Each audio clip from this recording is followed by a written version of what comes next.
cardboard box sat on the estate lawyer's desk in Portland, Oregon, covered in 74 years of basement dust. Inside, wrapped in oilcloth that had long ago surrendered to time, lay two objects that had been hidden since 1945. The first was a German iron cross, second class, the black enamel cracked but still recognizable. The second was an envelope, yellowed and brittle, addressed in careful handwriting to someone named Gisela Brenner in Stuttgart, Germany. The envelope had never been opened. It had never been sent.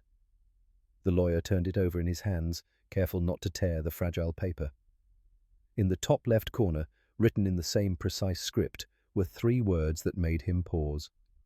Never send this. The Hartford farmhouse had stood empty for 44 years before the demolition crew arrived. Augustus Hartford died in 1973. His wife Dorothea followed 6 months later. Their children, scattered across 3 states, had paid the property taxes and left the house untouched, a monument to parents they couldn't bear to erase by selling. When the demolition order finally came in 2018, the crew found the box in a corner of the basement, behind a stack of wooden crates that contained the belongings of German prisoners of war who had worked the Hartford orchards in 1944 and 1945. The crates had been stored there and forgotten, waiting for men who never returned to claim them. The lawyer opened the envelope. 20 minutes north of Medford, Oregon, on the morning of September 12, 1944, a young man named Matthias Brenner stepped off a train and saw mountains that looked exactly like home. He was 22 years old. He had been a prisoner of war for 16 months. He had spent the last 6 weeks convinced the British were going to execute him. Instead, the Americans had fed him 3 meals a day on a Liberty ship crossing the Atlantic. Beef, bread, vegetables. More food than he had seen in 2 years of fighting in North Africa with the Africa Corps. Now he stood at a small train station 6 miles north of Medford and looked past the barbed wire fence, past the guard towers, past everything German propaganda had told him about America, and saw green mountains rising against a September sky. Pine forests stretched toward distant peaks. The Rogue River cut through valleys that could have been the Schwarzwald he had left behind 3 years earlier when he volunteered at age 19.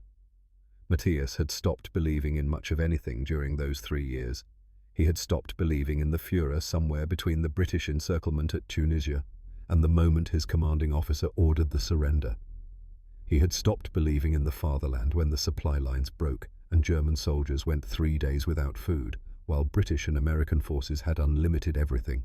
But standing at that train station in Oregon, looking at those mountains, Matthias Brenner began to believe in something he had never expected to believe in again: the possibility of survival. A guard with a clipboard directed him and 83 other prisoners through the main gate of Camp White. The camp sprawled across the agate desert like a small city. More than 1,300 buildings. 40,000 American soldiers had trained here since 1942, learning to fight in terrain that resembled France and Germany. Now, in late 1944, 1,600 German prisoners occupied a separate compound on the northeastern edge.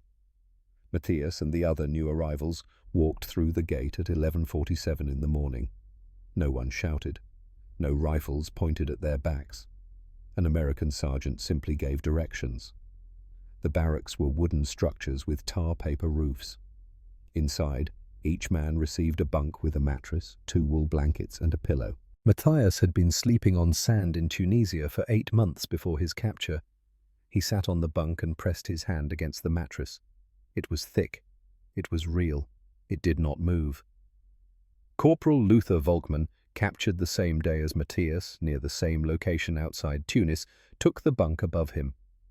Luther was 24 years old, from a farm near Munich. He had fought in Poland and France before Africa. He looked at the barracks, at the mattresses, at the other prisoners unpacking their few possessions, and said what everyone else was thinking. This cannot be real.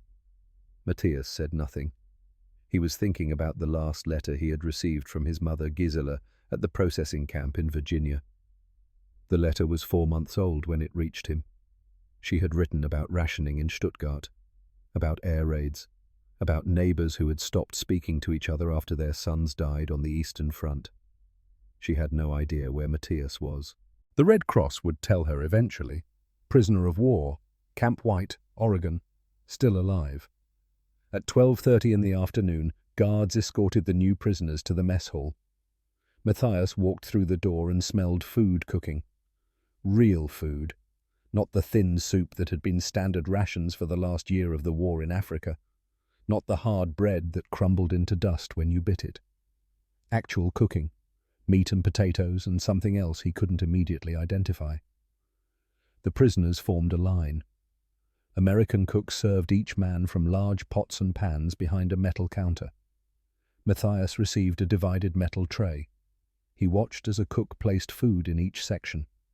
6 strips of bacon, 3 eggs, sunny side up, a portion of hash browns, 2 slices of toast with butter, a cup of coffee with real cream.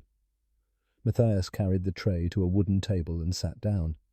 Around him, other German prisoners sat in silence, staring at their food. Nobody ate. The mess hall was completely quiet, except for the sound of American cooks working behind the counter and the occasional scrape of a chair against the floor. Matthias looked at the bacon on his tray. 6 strips, thick cut, still glistening with fat. More meat than he had eaten in a single meal since 1942. The smell reached him first. Salt and smoke and something sweet, like caramelized sugar mixed with rendered fat. It was a smell that belonged to a different world. A world before the war. A world where food was abundant and soldiers didn't count rations by the ounce. He picked up 1 strip with his fingers. It was still hot. The edges were dark, almost black, crispy. The center was striped with fat that had cooked translucent. He brought it close to his face and inhaled. Then he bit down. The texture shocked him more than the taste. The outside was crispy, shattering between his teeth with a sound he could hear inside his skull. Then it melted. Actually melted on his tongue like warm silk, coating his throat as he swallowed. The salt hit first, sharp and clean. Then the fat, rich and smooth. Then a subtle sweetness he had never tasted before, like the bacon had been cured with something more than just salt. For 5 seconds there was no war, no Tunisia, no surrender, no rifle pointed at his head during the long march to the British prison camp, no hold of a liberty ship packed with frightened men, just bacon. Then reality crashed over him like a cold wave. His last letter from his mother, 4 months old, described rationing in Stuttgart. 1 slice of bread per day per person. Potato peels boiled into soup because actual potatoes were too valuable to waste. His younger sister, Liesel, 16 years old, too weak from malnutrition to walk to school some days. Matthias was sitting in an American prison camp eating 6 strips of bacon while his mother boiled potato peels to keep his sister alive. He looked at the eggs. 3 of them, sunny side up. The yolks were perfect golden domes. When had he last seen an egg? Tunisia, maybe, before the supply lines broke, before the Africa Corps started eating once every 2 days instead of every day. He looked at the hash browns. Potatoes, actual potatoes, shredded and fried crispy in what had to be butter or lard. A portion larger than his entire family's weekly ration back in Stuttgart. He looked at the toast. White bread. Soft, with butter spread thick enough that he could see the yellow color even from where he sat. Around him, other prisoners were starting to eat.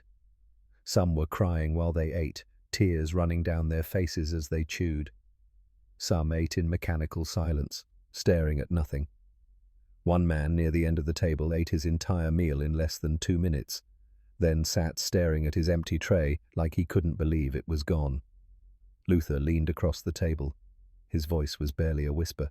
"The Americans are trying to make us fat before they shoot us." Matthias picked up his fork. He cut into the eggs and watched the yolk run across the plate, mixing with the hash browns. He looked at Luther. "If they are going to shoot us, I will die with a full stomach." He ate everything on his tray. The bacon was tender underneath the crispy edges. The eggs were cooked perfectly, the whites firm, the yolks still liquid. The hash browns were salted and crispy. The toast was soft, and the butter was real butter, not the margarine substitute that had become standard in Germany by 1943. When he finished, he sat at the table with his empty tray and tried to understand what was happening.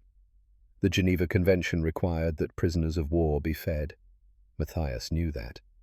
But the Geneva Convention said nothing about 6 strips of bacon, nothing about 3 eggs, nothing about hash browns and toast and coffee with real cream. This was something else. Something that German propaganda had never prepared him for.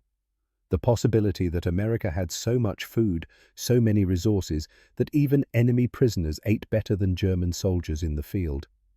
That afternoon, an American captain addressed the new prisoners in careful, practiced German. He was young, maybe 30, with the kind of German that came from years of study rather than childhood. He explained the rules of Camp White. Prisoners would work 6 days per week, 80 cents per day. Money could be used at the camp canteen to buy cigarettes, soap, writing paper, magazines. Prisoners could write letters home. The postage was free.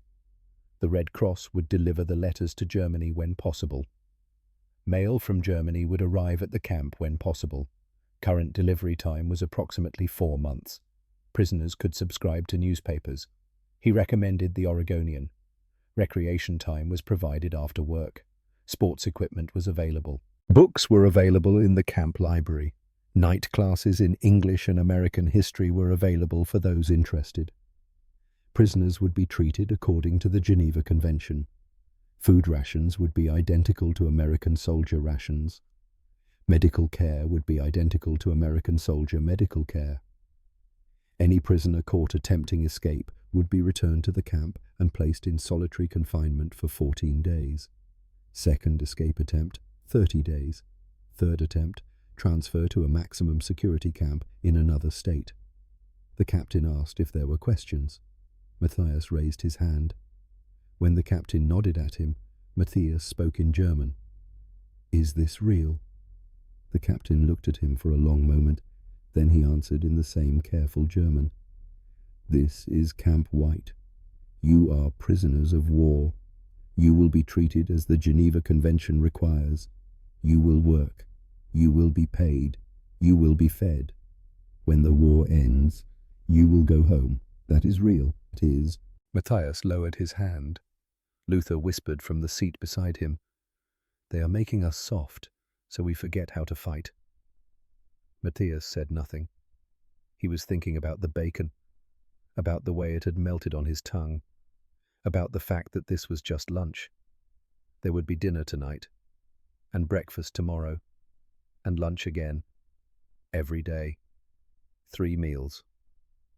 For as long as the war lasted, he was thinking about his sister Liesel, who was probably eating boiled potato peels tonight in Stuttgart, if she was eating at all.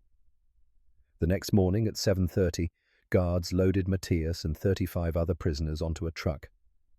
The truck drove south through the Rogue Valley toward the orchards near Medford. Matthias sat in the back of the truck and watched Oregon pass by through the open sides. Farms, barns, cattle grazing in green fields, houses with intact roofs and glass windows. Everything looked clean, untouched. No bomb craters, no burned buildings. No refugees walking beside the road with everything they owned tied to their backs.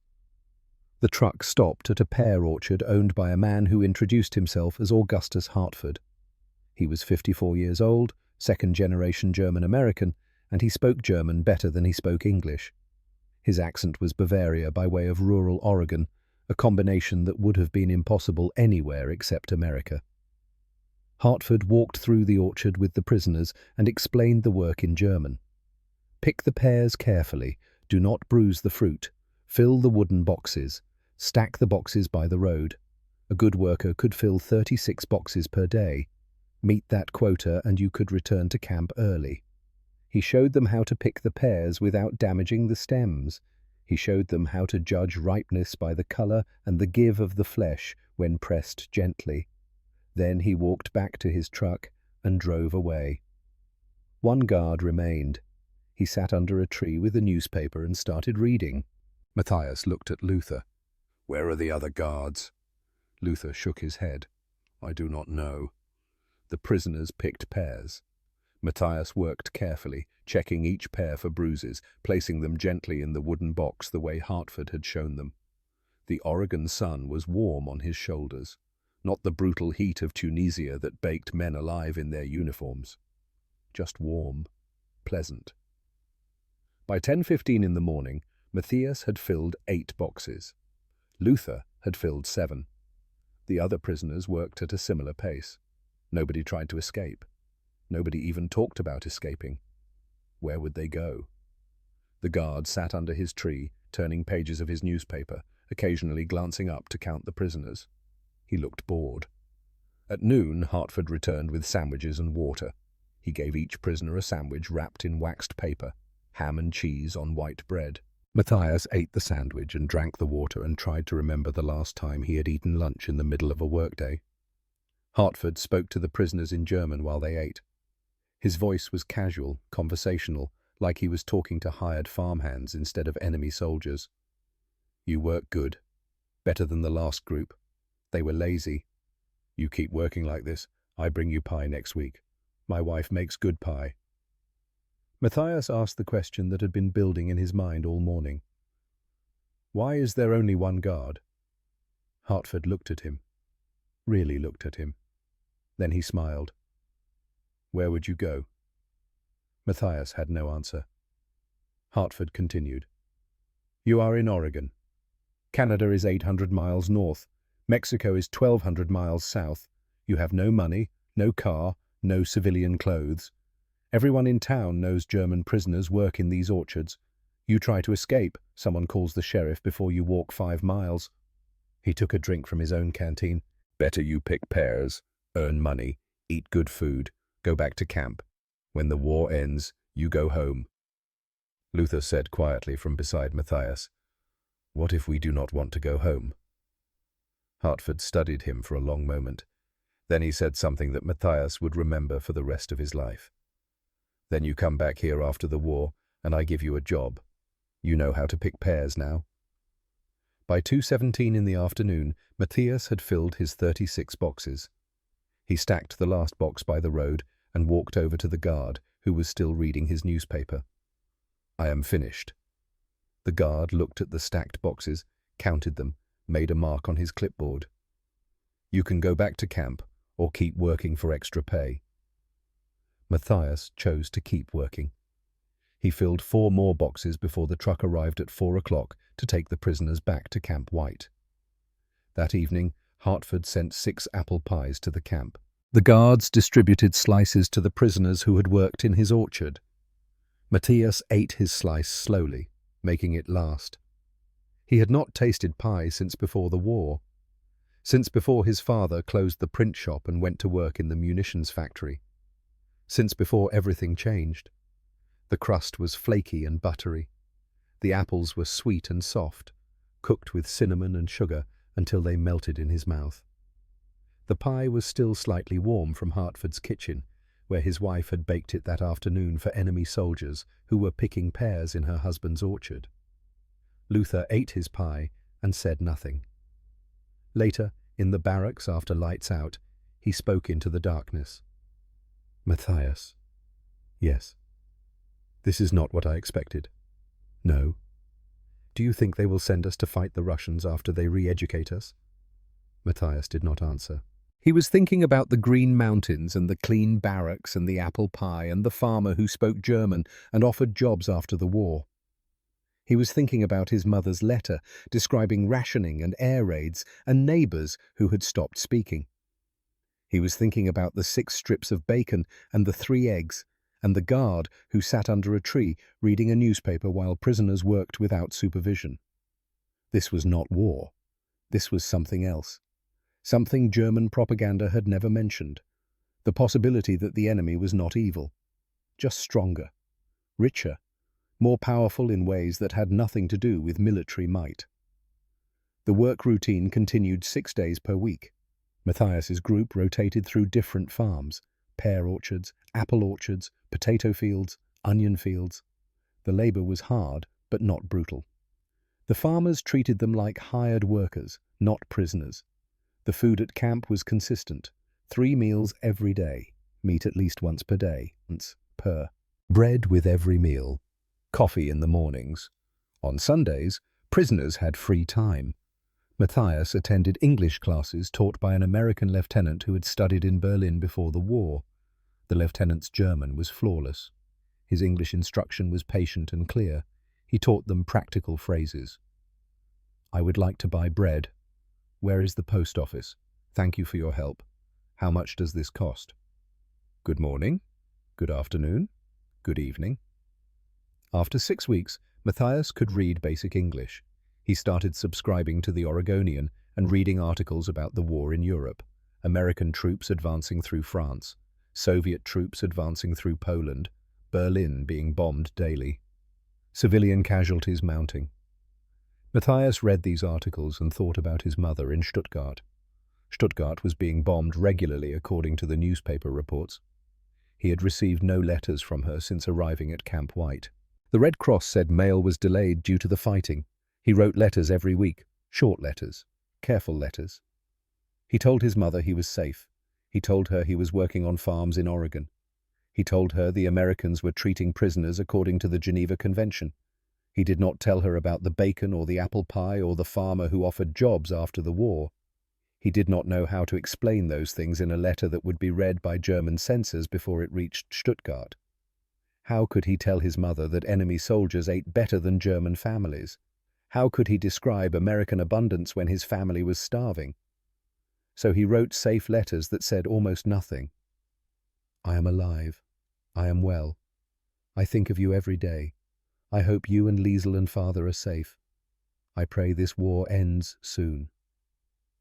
In late November, Hartford invited Matthias and 3 other prisoners to help build a concrete garage at his farm. The work was different from picking fruit. Mixing cement, laying foundation, building wooden forms to hold the concrete while it cured. Hartford worked alongside them, explaining each step in German. He was a good teacher, patient, clear. He showed them how to mix the concrete to the right consistency, how to level the foundation, how to build forms that would hold their shape under the weight of wet concrete. On the 3rd day, Hartford brought his wife to meet them. Her name was Dorothea, but Hartford called her Thea. She was 51 years old with grey hair pulled back in a bun and hands that showed decades of farm work. She brought fresh baked bread and strawberry jam. The prisoners sat in Hartford's kitchen and ate bread with jam and drank coffee while Thea asked them questions in German. Her German was even better than her husband's. She had been born in Germany and immigrated to America as a child. Where were they from? Did they have families? What did they do before the war? Matthias told her about Stuttgart, about working in his father's print shop before being drafted in 1941, about training for 2 months and shipping to Africa without ever seeing combat in Europe, about Tunisia and the surrender and the long voyage to America. Thea listened and refilled his coffee cup twice. When the prisoners finished eating, she wrapped more bread in cloth napkins and handed it to them. "Keep the napkins," she said. "I have plenty." The garage took 3 weeks to complete. When it was finished, Hartford walked through it with Matthias, checking the concrete work, nodding with approval. The walls were solid, the floor was level, the roof frame was square and true. "You did good work," Hartford said. "This will last 50 years. Then he pulled an envelope from his pocket and handed it to Matthias. "Extra pay. You worked hard." Matthias opened the envelope. Inside was $5, more than 6 days of regular camp pay. He tried to return it. "This is too much." Hartford pushed his hand away. "I would pay an American worker more. You keep it. Buy something nice at the canteen." Matthias kept the money. At the camp canteen that evening, he bought 3 chocolate bars and a magazine about American automobiles. He had never seen so many different types of cars. The magazine showed factories producing thousands of vehicles every month, huge assembly lines, unlimited steel and rubber and gasoline. Matthias thought about the German army in Tunisia running out of fuel and ammunition, while American and British forces had unlimited supplies of everything. He thought about the thin rations and the broken supply lines, and the moment when his commanding officer had ordered them to surrender because continuing to fight would accomplish nothing except getting everyone killed. He looked at the photographs of American automobile factories and began to understand why Germany had lost in Africa and would lose in Europe. America did not just have more soldiers. America had more everything.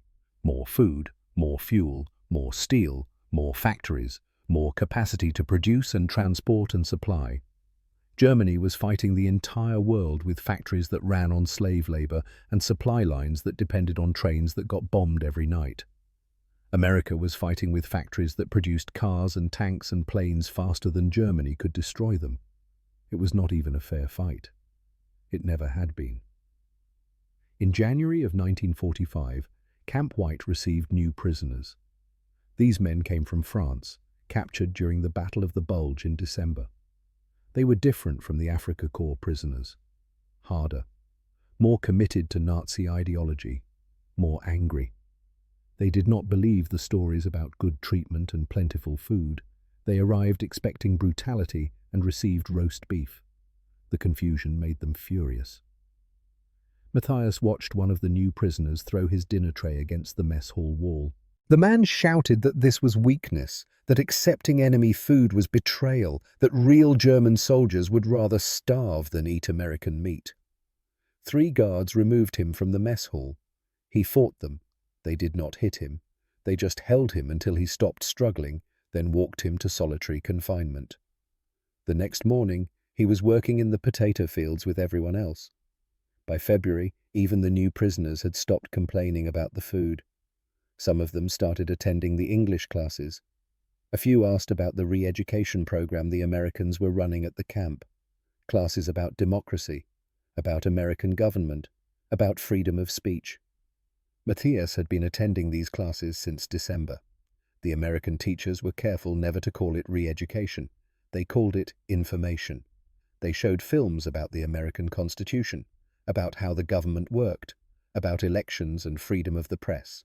They explained that in America, newspapers could criticize the government without being shut down, that citizens could vote for different leaders if they disagreed with current policies, that multiple political parties existed and competed for power. The German prisoners did not believe this. They thought it was propaganda. More sophisticated than German propaganda, but still lies designed to break their will.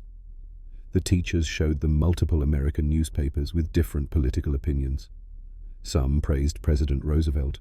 Some criticized him harshly. Some supported the war effort. Some questioned specific military decisions. The prisoners thought the newspapers were fabricated, created specifically to fool German prisoners.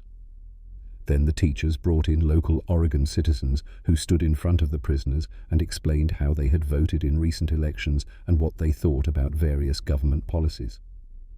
Some citizens criticized Roosevelt openly. They said he had too much power, that the New Deal was socialism, that the government was interfering too much in people's lives. Others praised Roosevelt, said he had saved America from the Depression, that the government needed to do more, not less. The prisoners sat in silence and tried to process this information. In Germany, criticizing the Führer publicly meant imprisonment or death. In America, citizens stood in front of German prisoners of war and openly disagreed with their own leader, and nothing happened to them. No arrests, no beatings, no visits from the Gestapo, just disagreement, out loud, in public, with no consequences. Matthias sat in those classes and felt something fundamental shift inside him. Not his loyalty to Germany, that was complicated, but his understanding of what government could be, what it could mean to live in a country where disagreement was allowed, where criticizing your leaders did not end with a knock on the door at midnight. On May 8, 1945, the camp loudspeakers announced that Germany had surrendered. The war in Europe was over. American guards gathered all prisoners in the main yard. The camp commander read the announcement in English. Then a translator repeated it in German. Germany had capitulated. All German forces had laid down their weapons. The Third Reich no longer existed. Adolf Hitler was dead. The war was finished. Matthias stood in the yard and listened to the translation. Around him, other prisoners stood in silence. No one cried. No one protested. No one collapsed. The camp commander had expected emotional reactions. He had prepared for suicides. At minimum, he expected prisoners breaking down in grief for their defeated homeland. Instead, the German prisoners stood quietly and listened to the announcement. Then they returned to their barracks when dismissed. Luther sat on his bunk that evening and stared at the wall. We lost. Yes. Everything. Yes. My father died in Poland in 1940. My brother died in Russia in 1943. For nothing. Matthias did not know what to say. He thought about Stuttgart and the bombing and his mother who might be dead, and the print shop that was probably destroyed, and the life he had left in 1941 that no longer existed. He thought about the green Oregon mountains, and the farmer who had offered him a job, and the concrete garage that would last 50 years. Luther said quietly, "I do not know if I want to go back." "Where would you go?" "Here. Oregon. Work for Hartford. Start a new life. Germany is finished." Matthias understood. He had been thinking similar thoughts for months, but he had not said them out loud because saying them felt like betrayal. Betrayal of what, exactly, he could not say. Germany had sent him to die in Africa. Germany had lied about America. Germany had lost the war and killed millions of people for nothing. But it was still home. His mother was there. His sister. His father. The rubble of the print shop where he had learned typesetting at age 12. The problem was simple. American immigration law did not allow enemy soldiers to remain in the country after the war. All prisoners would be repatriated. Germany needed workers to rebuild. The Allies wanted Germany reconstructed as a democracy. They needed Germans who understood democratic principles to go back and help. Prisoners who had been through the re-education program at camps like White were considered valuable assets for rebuilding. Whether Matthias wanted to stay in Oregon or not was irrelevant. He would be sent back. They all would be. The prisoners remained at Camp White through the summer and fall of 1945, working the harvest season. Oregon farmers still needed their labor. American servicemen were being demobilized from the Pacific Theater slowly. The war with Japan had ended in August after the atomic bombs, but millions of soldiers were still overseas. Farm labor remained scarce. So the German prisoners picked pears and apples and potatoes and onions through September and October and November. Matthias worked on Hartford's farm most days. He had become skilled at orchard work. Hartford requested him specifically. In August, letters from Germany finally started arriving. Matthias received 3 letters all at once, all written before Germany surrendered. His hands shook as he opened the first one, his mother's handwriting, dated November 1944. The letter described worsening rationing. 1 slice of bread per day per person. Potato peels boiled into broth. His sister Liesel was weak. Too weak to walk to school some days. The neighborhood had been bombed twice. Their apartment building had survived, but the building across the street was gone. The second letter was dated December 1944. The print shop had been destroyed in a bombing raid. His father Werner was working in a munitions factory now. 16-hour days, 7 days a week. 17. The factory was a priority target. Werner slept in the basement shelter most nights because the air raids came so frequently. Matthias opened the third letter, dated January 1945. His mother's handwriting was shaky. Some of the words were smeared, like tears had fallen on the page while she wrote. The letter began, "Matthias, by the time you read this, if you ever read this, Liesel is dead. January 17th, 1945. His sister Liesel had been walking to the ration office. An American bomb hit the street. She died instantly, they told his mother. Gisela wrote that she hoped it was true, that it had been instant, that Liesel had not suffered. She was 16 years old.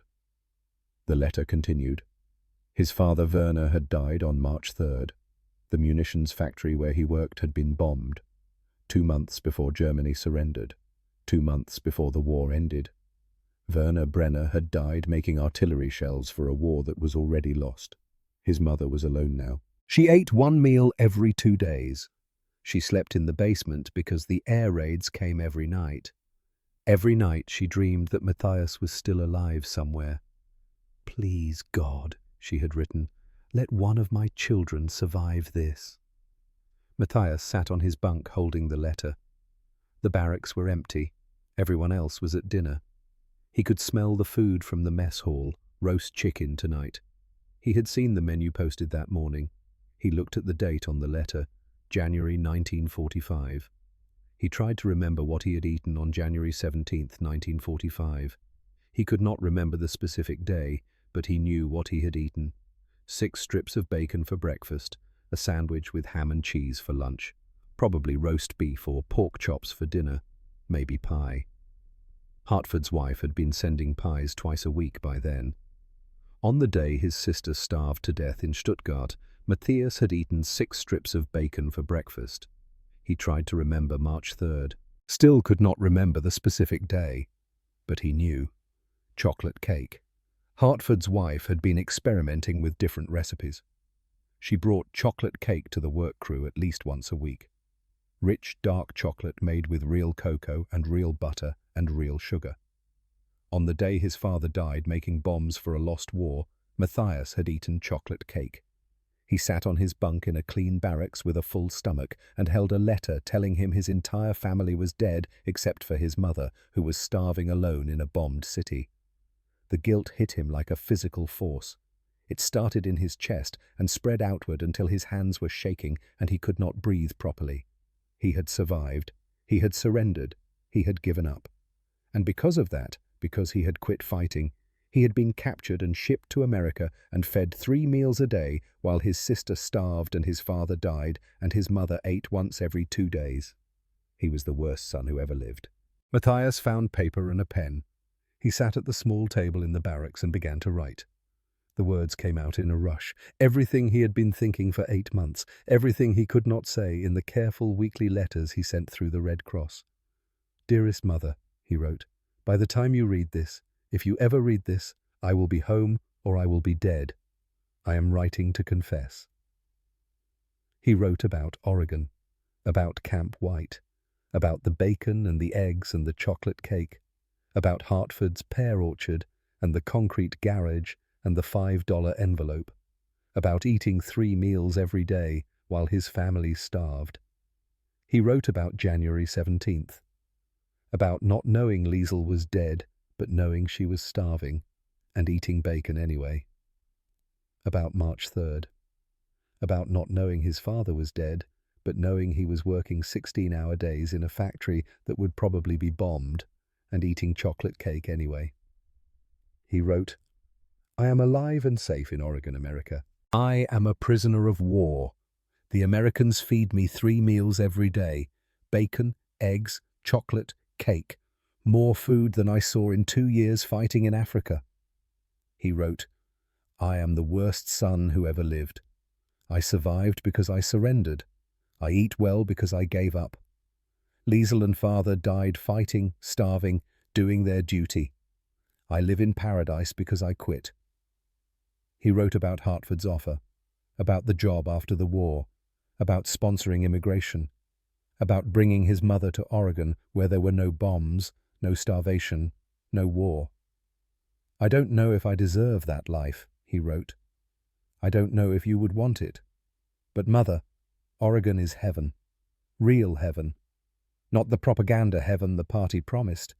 Heaven with bacon and chocolate and farmers who treat enemies like sons." He wrote, "When I come home, I will rebuild Germany with you because that is my duty. But every night I will dream of Oregon and hate myself for leaving." He signed the letter, "Your guilty son, Matthias." Then he sealed the envelope and addressed it to Gisela Brenner in Stuttgart. He held it in his hands for a long time, looking at his mother's name written in his own handwriting. He could not send this letter. German censors would read it first. They would read about American abundance, about bacon and chocolate and cake, about a German soldier eating well while German families starved. They would read about a farmer offering jobs to enemy prisoners. They would read about Matthias's guilt and shame. The censors would never let the letter reach his mother.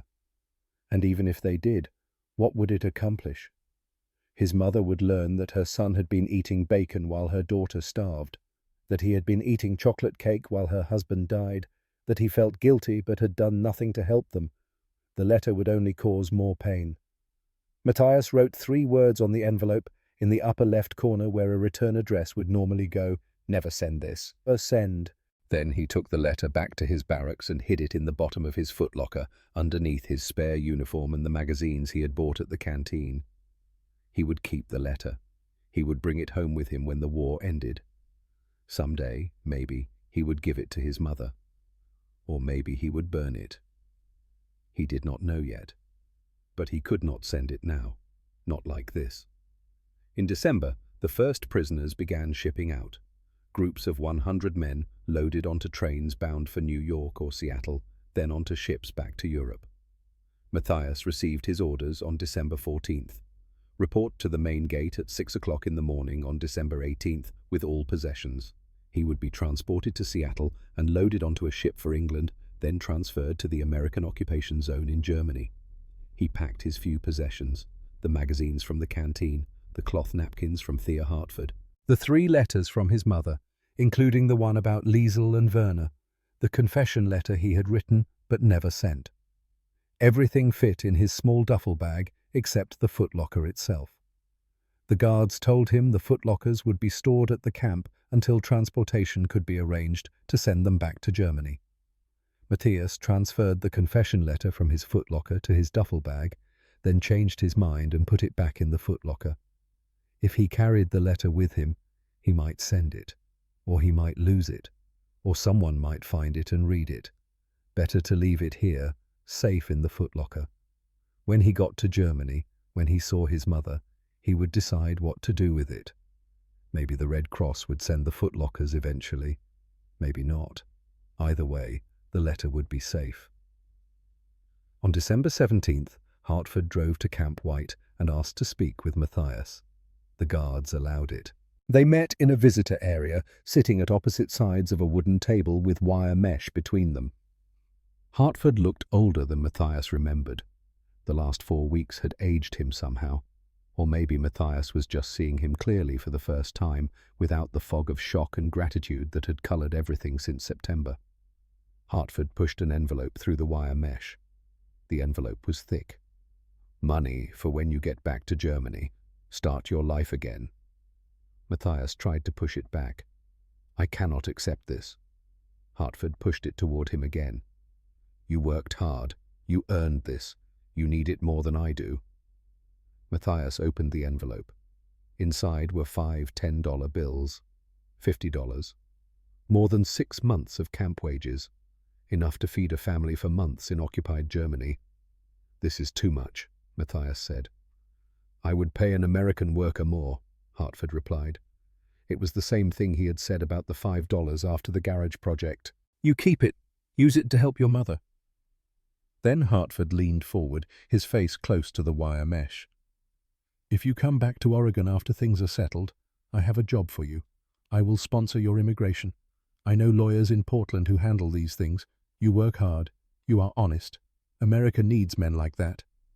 Matthias could not speak. He nodded. Hartford continued. Bring your mother. My wife and I talked about it. We have room. She can stay with us until you get settled. She has suffered enough. Matthias found his voice. Thank you. I do not know what to say. Say you will think about it. Say you will consider coming back. I will think about it. Hartford nodded. Good luck, Matthias. Take care of your mother. Tell her she raised a good son. Then Hartford stood and walked out of the visitor area. Matthias watched him go, this German-American farmer who had treated enemy soldiers like nephews, who had paid them extra for good work, whose wife had baked them pies and given them cloth napkins. Matthias thought about the confession letter in his footlocker, about the guilt he carried, about Hartford's words. Tell her she raised a good son. But had she? What kind of son survived while his family died? What kind of son ate bacon while his sister starved? The next morning at 6 o'clock, Matthias and 97 other prisoners loaded onto trucks for the trip to Seattle. As the trucks pulled away from Camp White, Matthias looked back at the compound, the barracks where he had slept on a real mattress for the first time in 2 years, the mess hall where he had eaten 6 strips of bacon, the library where he had learned to read English, the recreation yard where prisoners played soccer on Sunday afternoons, the American flag flying over the main gate. Luther sat beside him in the truck. "Did Hartford come to see you?" "Yes." "Mine too. He offered me a job after the war." "Me too." "Are you going to come back?" Matthias thought about his mother alone in Stuttgart, about the destroyed print shop, about the rubble where his sister had died, and the ruins of the munitions factory where his father had worked. "Germany is my home," he said. "My mother is there. She has lost everyone else. I cannot abandon her." Luther nodded slowly. "Yes. Duty." "But Oregon," Matthias said, and then stopped, because he did not know how to finish the sentence. Luther finished it for him. "Oregon is what Germany could have been." The truck drove north through the Rogue Valley. Matthias watched the green mountains disappear behind them. He thought about Hartford's garage, built to last 50 years. He thought about the pear trees that would bloom again next spring, whether he was there to see them or not. He thought about the confession letter in his footlocker, sitting in a basement storage room at Camp White, waiting for transportation that might never come. 3 days later, Matthias stood on the deck of a Liberty ship in Seattle Harbor, watching America fade into the distance.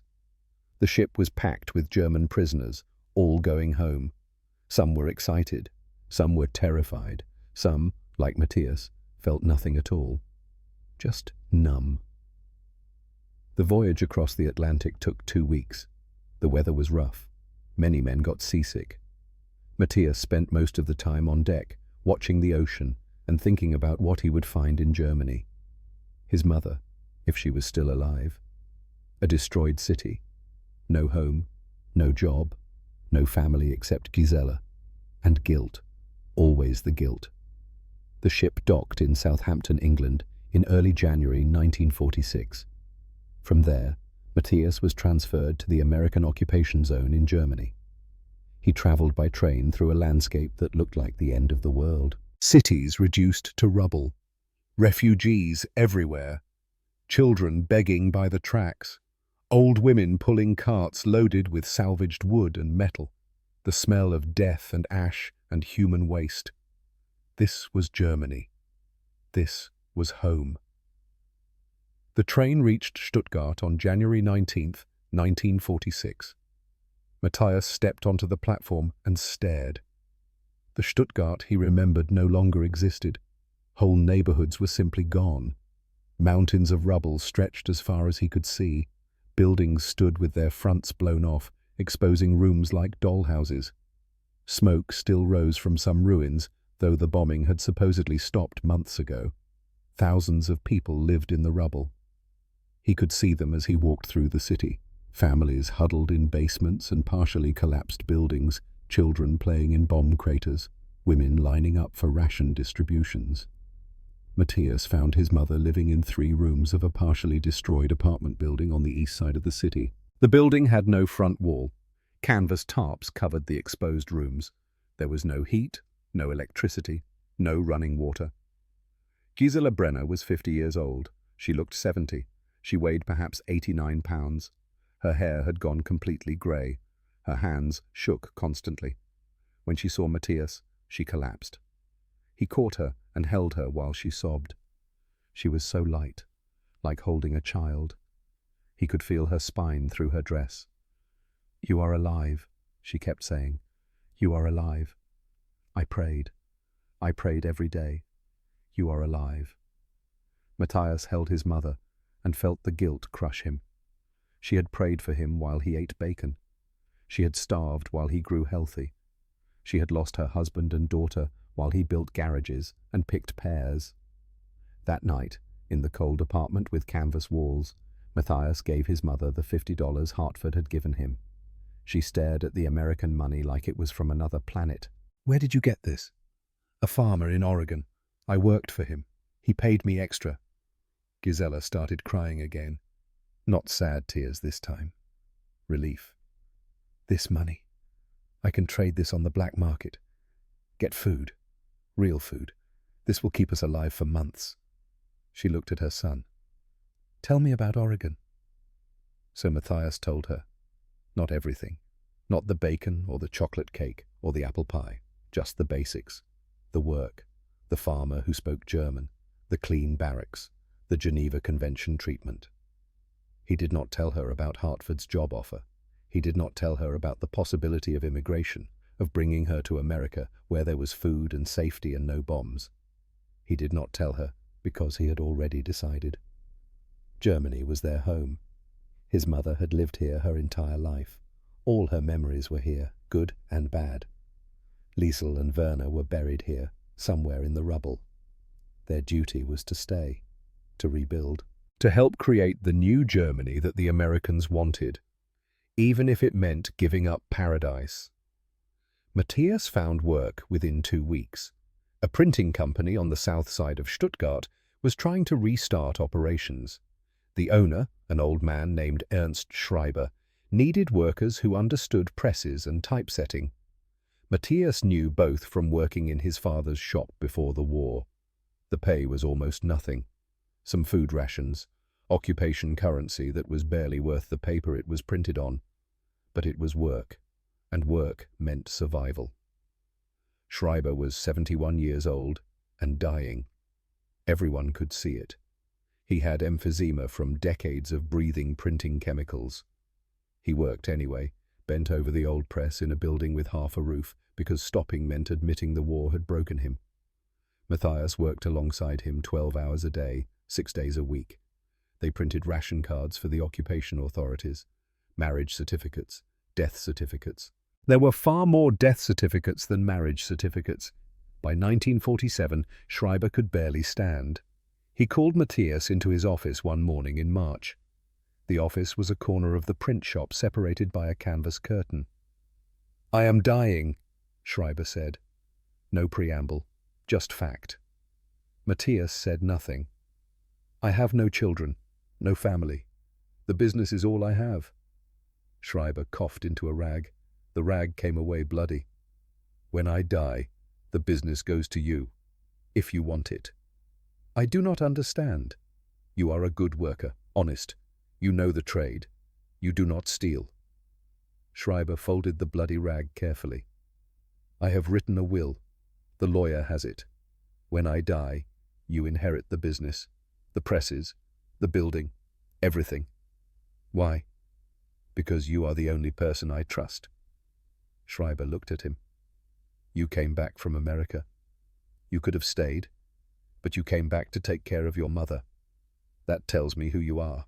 Matthias thought about the confession letter in his footlocker, still in storage at Camp White in Oregon, still unread, still sealed with the words, "Never send this." "I came back because it was my duty," he said. "Exactly." Schreiber smiled. "Duty matters. The business is yours when I die. Do something good with it." Schreiber died on August 4th, 1947. Matthias inherited a printing business with 4 working presses, a building with a half-destroyed roof, and debts that would take years to pay off. He worked harder. 14-hour days, 7 days a week. He hired 2 other men, both former soldiers trying to survive in the ruins. The business slowly stabilized. In 1948, Matthias met a woman named Irmgard at a ration distribution center. She was 28 years old, thin like everyone else, with dark hair and steady hands. She worked as a nurse at a hospital that was really just a series of tents and partially repaired buildings. They married in a quiet ceremony that October. No party, no celebration, just a civil ceremony at the Occupation Authority office and a small dinner with Matthias's mother and 2 of Irmgard's nursing colleagues. On their wedding night, in the small apartment Matthias had managed to rent above the print shop, Irmgard sat on the bed and looked at him. "I need to tell you something about your sister." Matthias felt his stomach drop. "What about her?" "I was working at the hospital the day she died, January 17th, 1945. They brought her in from the street. American bombing." Irmgard's voice was steady, professional, the voice of a nurse who had seen too much death. "She was alive when they brought her in. Not for long, maybe 5 minutes. I held her hand. She was asking for someone. I thought she was calling for her mother, but then I understood. She was calling for her brother." Matthias could not breathe. "She said your name, Matthias, over and over. Then she said something else." Irmgard looked at her hands. "She said, 'Tell Matthias I'm not hungry anymore.'" The words hit Matthias like a physical blow. He bent forward, his head in his hands, and for the first time since VE Day, he cried. Great, wrenching sobs that came from somewhere deep in his chest. Irmgard held him while he cried. She did not try to comfort him with empty words. She just held him. When he could speak again, Matthias told her about Oregon, about the bacon, about the chocolate cake, about eating 3 meals a day while Liesel starved, about the confession letter he had written and never sent. "I ate 6 strips of bacon the day she died," he said. "I didn't know she was dead yet, but I knew she was starving, and I ate bacon." Irmgard pulled back to look at him. "You were a prisoner of war. You had no choice about what they fed you." "I had a choice about feeling guilty." "Guilt doesn't feed starving children," Irmgard said quietly. "You survived." Liesel would have wanted that. Her last words were not, "I'm angry," or "I'm betrayed." They were, "I'm not hungry anymore." She was telling you she was at peace. She was telling you to let go. Matthias shook his head. "I cannot let go." "Then don't. But use the guilt to build something. Use it to make sure other children don't starve. Use it to create the Germany that Liesel never got to see." It was the right thing to say. Matthias knew it was the right thing to say. But knowing something and feeling it were different. In 1949, their first daughter was born. They named her Greta.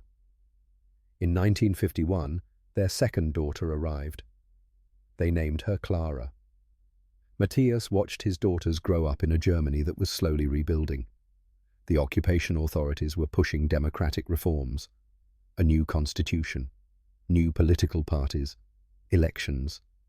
The explanations sounded familiar. Matthias had heard them all before, in night classes at Camp White, the films about the American Constitution, the lectures about how government worked, the Oregon citizens who stood in front of German prisoners and criticized their own president without fear. He attended meetings where these things were explained to German citizens. He listened to American officers describe democracy and freedom of the press and the rule of law.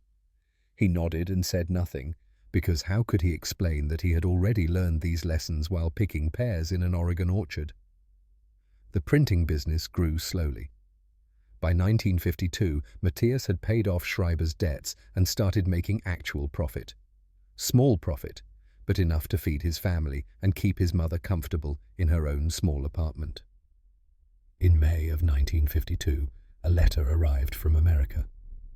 Matthias recognized Hartford's handwriting on the envelope. He opened it alone in his office at the print shop. The letter was short. Hartford's handwriting was shakier than Matthias remembered, the letters larger, like an old man struggling to see. "Dear Matthias," the letter began, "I hope this finds you well. I hope your mother is healthy. I hope Germany is treating you better than the war did." Hartford wrote about the orchard, about good harvests and bad winters, about his wife Thea, who still baked pies and still asked about the German prisoners who had worked their farm during the war. Then Hartford got to the point. "The job offer still stands. If you want to come to Oregon, I will sponsor your immigration. My lawyer tells me it is possible now. The law changed. Former prisoners who worked on farms can apply for immigration if they have sponsors. You have a sponsor, you have a job, You have a place to live while you get settled. Bring your family, bring your mother. Start a new life here." Matthias read the letter 3 times. Then he showed it to Irmgard. She read it twice. Then she looked at him. "What do you want to do?" "I do not know."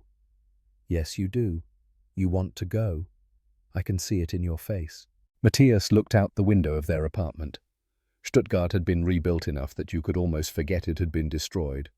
Almost. If you did not look too closely at the patched walls and the empty lots where buildings used to stand. "Germany is better now," he said. "We have a good life here. The business is doing well. The girls are settled."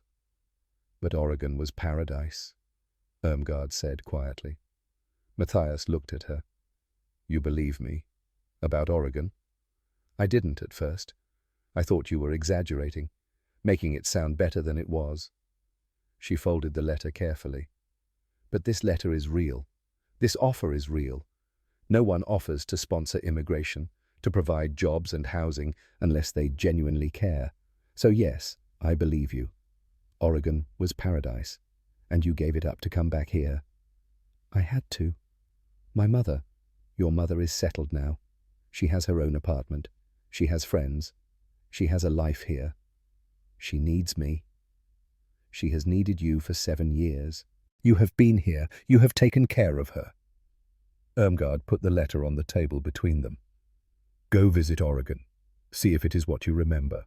If it is, we will decide together." So, in the summer of 1953, Matthias travelled to Oregon alone. He left Irmgard with the girls in Stuttgart. The journey took 11 days. Train to Hamburg, ship across the Atlantic, another train across America. Hartford met him at the Portland airport. The old man was 63 now, his hair completely white, his face weathered by decades of farm work. But his handshake was still strong. They drove south through the valleys to Medford. The Green Mountains were exactly as Matthias remembered them. Exactly. The pine forests, the distant peaks, the Rogue River cutting through valleys that looked like the Schwarzwald. Hartford's farm had expanded. More acreage, more pear trees. The house had been repainted. But the concrete garage Matthias had helped build in November 1944 still stood in the same place, solid and functional after 9 years. Hartford walked him through it. "You said it would last 50 years. You were right. Not a crack in it." They stood in the garage, surrounded by farm equipment and wooden crates, and Matthias felt something break loose inside his chest. Not guilt this time. Something else. Grief, maybe, for the life he could have had. Hartford explained his offer in detail. Matthias would work for him for 2 years. Regular wage. Housing provided in a small house on the property. After 2 years, Hartford would sell him 20 acres of orchard land at a fair price. Matthias would build his own business, become an American citizen, raise his daughters here. "Give them opportunities Germany cannot provide," Hartford said. "Give your mother a life without fear. Give yourself a chance to build something in a country that is not broken." Matthias spent 2 weeks working on the farm. The labor was exactly the same as 1944 and 1945. The Oregon sun was exactly the same. Thea Hartford made the same apple pie, using the same recipe. Everything was exactly as it had been, except the barbed wire was gone. The guard towers were gone. Matthias could walk into Medford whenever he wanted. He could drive to Portland if he chose. He could live anywhere in America he could afford. The freedom was overwhelming. Not physical freedom. He had been physically free in Germany for 7 years. But psychological freedom. The freedom to live in a country that had not been destroyed. To work in a place where buildings had roofs and bridges did not collapse and children did not play in bomb craters. Before Matthias left to return to Germany, Hartford made his final offer. They sat on the porch of the farmhouse, drinking coffee, watching the sun set over the pear orchards. "Bring your family in the spring," Hartford said. "Work for me for 2 years. After that, I will sell you 30 acres. Not 20, 30. You have earned it." Matthias thought about his mother, about Greta and Clara growing up in rebuilt Stuttgart, with memories of rubble and rationing, about Irmgard working in a hospital that still smelled like war. "I need to discuss it with my wife," he said. "Of course. But Matthias?" Hartford looked at him. "Do not wait too long. Life is short. Paradise does not wait forever." Matthias returned to Stuttgart in September 1953. He told Irmgard everything, about the mountains and the garage and the pear orchards, about Hartford's offer, about the freedom he had felt. They sat at their kitchen table and discussed it for hours. The business was doing well. They could sell it. His mother was healthy enough to travel. The girls were young enough to adapt. In the end, Matthias wrote a letter to Hartford. He wrote that Germany was his responsibility, that his mother was 57 years old and frail, too old to start over in a new country, that the printing business employed 4 people who depended on him, that his duty was to stay. He sealed the letter. He addressed it. He put stamps on it. Then he put it in a drawer and never sent it.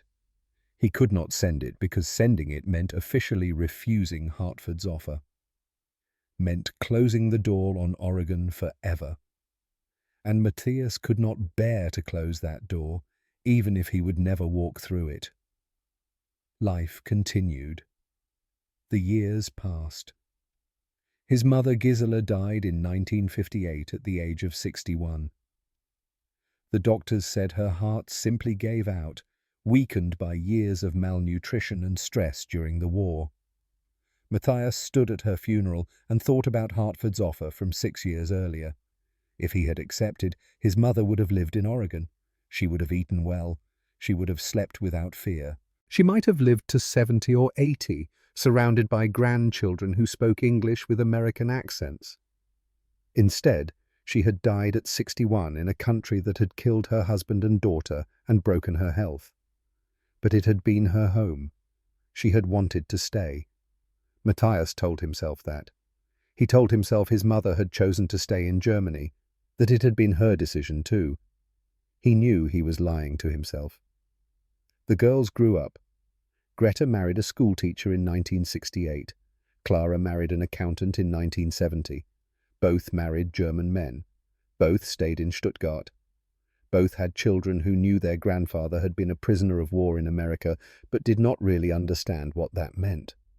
The printing business remained stable through the decades, not hugely profitable, but enough. Matthias worked there until he was in his 60s, then semi-retired, letting younger men run the daily operations. In 1970, Greta gave birth to a son named Tobias. Matthias held his grandson and felt the weight of all his choices pressing down on him. This boy would grow up in Germany, would learn German history, would carry German citizenship. He could have grown up in Oregon, could have picked pears in the summer, could have been American. But Matthias had chosen duty over possibility, and now it was too late to choose anything else. In 1985, Tobias was 15 years old. He came to visit his grandfather at the print shop one afternoon after school. Matthias was doing paperwork in the office, the same office where Schreiber had told him about the inheritance 40 years earlier. Tobias sat down across from him. "Opa, were you really in the war?" "Yes." "What was it like?" Matthias had avoided this question for 40 years. He had told his daughters almost nothing. They knew he had fought in Africa, been captured, spent time in an American prison camp. That was all. But Tobias was asking. And Matthias was 63 years old and tired of carrying secrets, so he told the boy everything, about Tunisia and the surrender, about the Liberty ship, about arriving at Camp White thinking he would be executed and receiving 6 strips of bacon instead, about Hartford's orchard and the concrete garage and the $5 envelope and the apple pie. He told Tobias about the democracy classes and the Oregon citizens who criticized their own president without fear, about learning what freedom actually meant by seeing it function instead of reading about it in propaganda. He told him about VE Day and the letters from home, about Liesel dying on January 17th while he ate bacon, about his father dying on March 3rd while he ate chocolate cake. He told him about Hartford's offer, about the job and the immigration sponsorship and the chance to bring the family to Oregon. Tobias listened in silence. When Matthias finished, the boy asked the question Matthias had been asking himself for 40 years. "Why didn't you go back?" Matthias thought for a long time before answering. "I thought staying in Germany was honorable. I thought my mother needed me. I thought it was my duty to help rebuild the country that had sent me to war." He looked out the window at Stuttgart, rebuilt and modern, and nothing like the paradise he remembered in Oregon. "But your grandmother died anyway, at 61, alone, poor, broken by the war. If I had brought her to Oregon in 1952, she would have lived in sunshine, eaten well, maybe lived to 80. Instead, she died in a city that never fully recovered from what happened to it." Matthias turned back to his grandson. "I gave up paradise for duty. But duty to what? A country that killed my father and sister? An ideology that destroyed Europe? I was loyal to ghosts and propaganda. Oregon wasn't running away," he continued. "Oregon was choosing life over death, choosing possibility over obligation. I thought I was being honorable by staying, but honor means nothing if you die full of regret." Tobias was quiet for a moment. Then he said, "Do you regret it?" "Every day," Matthias said. "Every single day." The years continued to pass. Matthias grew old. His health declined slowly but steadily. Bad knees from decades of standing at printing presses, high blood pressure, a heart that did not beat quite right. In March of 1998, at the age of 76, Matthias Brenner suffered a massive heart attack while working at the print shop. He died at his desk, slumped over invoices and order forms, surrounded by the smell of ink and paper. The funeral was well attended. His daughters, his grandchildren, workers from the print shop, friends from the neighborhood, people who had known him for decades as a quiet, reliable man who worked hard and never complained. Nobody mentioned Oregon. Matthias had never told anyone except Tobias about Hartford's offer, about the life he could have had. That secret died with him, or so everyone thought. 20 years later, in the spring of 2018, a demolition crew in Oregon was tearing down the old Hartford farmhouse.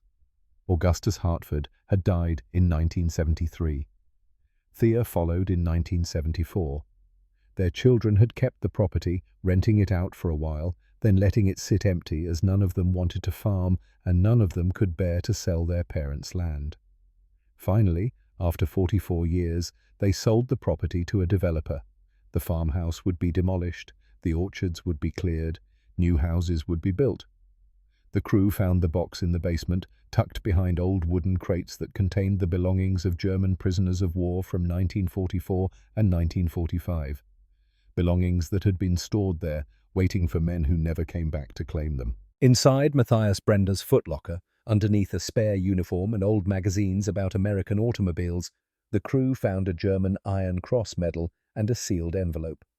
The envelope was addressed to Gisela Brenner in Stuttgart, Germany. In the corner, in faded handwriting, were 3 words: "Never send this." The estate lawyer in Portland tracked down the Brenner family in Germany. It took 6 months. Gisela was long dead. Matthias was long dead. But Tobias was still alive, now 48 years old, working as an engineer in Munich. The lawyer sent him the envelope along with a letter explaining where it had been found and how long it had been there. 73 years. The letter had sat in that basement for 73 years, waiting. Tobias opened the envelope carefully. The paper was brittle with age. His grandfather's handwriting was young, strong, nothing like the shaky script Tobias remembered from birthday cards in the 1980s. He read the confession letter. All of it. Every word about the bacon and the chocolate and the guilt and the shame, about Liesel starving while Matthias ate, about Werner dying while Matthias ate, about Hartford's offer and the life that could have been. He read the final lines.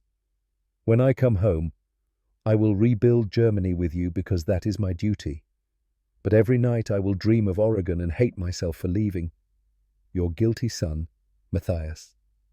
Tobias sat in his apartment in Munich and cried for a grandfather who had carried guilt for 53 years over something that was not his fault. who had chosen duty over happiness and regretted it until the day he died. 2 weeks later, Tobias flew to Oregon. He rented a car in Portland and drove south to Medford. The Hartford farm was gone. The house had been demolished. The orchards had been cleared. New houses stood where pear trees had once grown. But in the corner of what had been the farmyard, surrounded by construction equipment, the concrete garage still stood, solid, functional, exactly as Matthias had built it in November 1944. 74 years old, 24 years past Augustus Hartford's prediction that it would last 50 years. Tobias stood in front of the garage and thought about his grandfather at 22, captured and transported to a foreign country, expecting execution and receiving kindness instead. Building this garage with his own hands, learning what democracy meant by watching it function, being offered paradise and choosing duty. He thought about the confession letter, sealed and hidden for 73 years. Never sent, never read. Guilt carried alone in silence. The construction foreman approached him. "You can't be here. This is a work site." "I know," Tobias said. "My grandfather built this garage in 1944. I just wanted to see it before you tear it down." The foreman looked at the garage, then at Tobias. "Your grandfather did good work. Things solid as the day it was poured. Shame to demolish it, really." "Yes," Tobias said. "A shame." He took photographs. Then he walked to the cemetery where Augustus and Thea Hartford were buried. He left 2 flags on their grave, a German flag and an American flag, side by side. Before he left Oregon, Tobias recorded a video on his phone. He stood in front of the garage and spoke directly to the camera. "My grandfather's name was Matthias Brenner. He was 22 years old when he helped build this garage as a prisoner of war. An American farmer treated him with kindness and offered him a new life after the war. My grandfather chose to return to Germany instead. He chose duty over happiness. He thought that was honor." Tobias paused, choosing his words carefully. He was wrong. Honor means nothing if you die full of regret. Duty means nothing if it leads to a life of quiet desperation. "My grandfather taught me what not to do. He taught me that sometimes the bravest thing is not staying and suffering. Sometimes the bravest thing is choosing life. This garage stands 74 years after my grandfather built it. It will be demolished next week, but the lesson stays. Do not choose obligation over joy. Do not choose guilt over possibility. Do not wait for permission to live the life you want." My grandfather never returned to Oregon. He died believing his confession letter was lost forever. But it wasn't lost. It was waiting to teach someone, anyone, that paradise is not a reward for suffering. Paradise is a choice you make while you are still alive. The video ended. Tobias posted it on a website dedicated to World War II prisoner of war stories. Within a week, it had been viewed 50,000 times. Within a month, 500,000. People commented. Veterans, children of veterans, grandchildren of German prisoners who had been held in American camps, all of them with similar stories, all of them with family members who had chosen duty over possibility and regretted it. The garage was demolished on June 15, 2018, 74 years after Matthias Brenner helped build it, 24 years after Augustus Hartford's modest prediction. But the letter remained. Tobias had it framed and hung it in his apartment in Munich. Sometimes he would stand in front of it and read his grandfather's words about bacon and chocolate and guilt and paradise. And he would remember the lesson, the one his grandfather had learned too late, the one Tobias would spend the rest of his life teaching to anyone who would listen. Sometimes loyalty is just another word for fear. Sometimes duty means choosing life over death. Sometimes paradise is not something you reach after suffering. Sometimes paradise is something you build while you are still alive. The bacon was real. The chocolate was real. The offer was real. Only the guilt was unnecessary.